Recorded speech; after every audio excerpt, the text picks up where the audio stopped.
I introduce myself as Nicholas just because it has more syllables, and typically if you're in a loud event, if I say Nick, it becomes Dick, Nick, Trick, but if I say Nicholas, there's nothing that rhymes with it.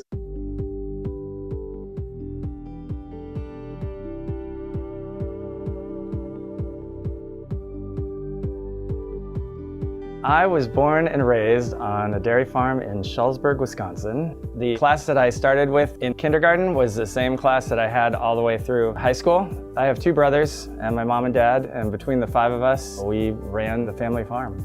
I always knew there was something different about me and I needed to get out of that small town. And my favorite TV show was Dallas.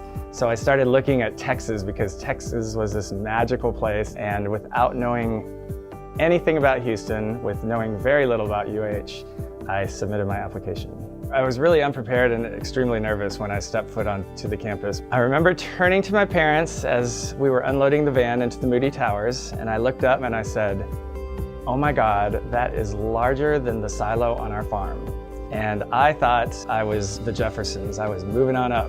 I had intended to go home to Wisconsin for the summer, and I realized there was no way I was leaving Houston. There was no way I was going back to the farm. There was no way I was going to milk cows ever again.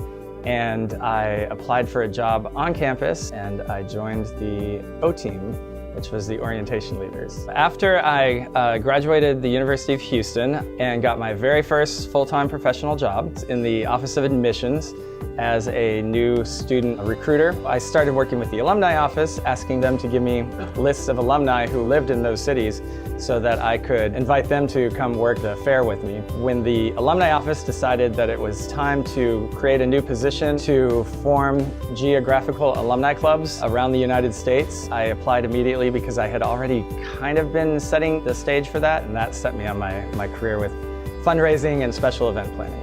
I worked at the University of Houston for 12 years. That led itself into an opportunity to work as a fundraiser for the American Heart Association. During that time, I met someone, fell in love, and we decided that we were going to open our own hair salon. I knew absolutely nothing about hair. We opened the doors to our first salon, then opened a second salon, and that led into my current career, which is I've developed relationships with L'Oreal, and I am their first brand ambassador to open a standalone retail store representing their luxury hair care brand, Kerastase. The spirit of being a volunteer was instilled in me by my father at a really early age. So that was just something you did. It was never discussed. It was just, we volunteered. That was part of our family. At the University of Houston, I continued that. I always would find opportunities to volunteer as a student, and I started volunteering for the Pride Committee of Houston. And so I figured, well, I know how to put on a parade and festival. I helped my dad do that in Wisconsin. So I went and volunteered for the Gay Pride Parade and Festival in 1997 and did that with them until I was elected president of that organization in the early 2000s. The University of Houston, I really do credit with everything that I have and am today. I honestly feel like I am not as worthy as the other names on the list. Volunteering has always just been second nature to me, and I love what I do professionally, and I love what I do in the community, and I love what I do with the University of Houston, and I never think of it as a job or as work. It's just something that I love to do.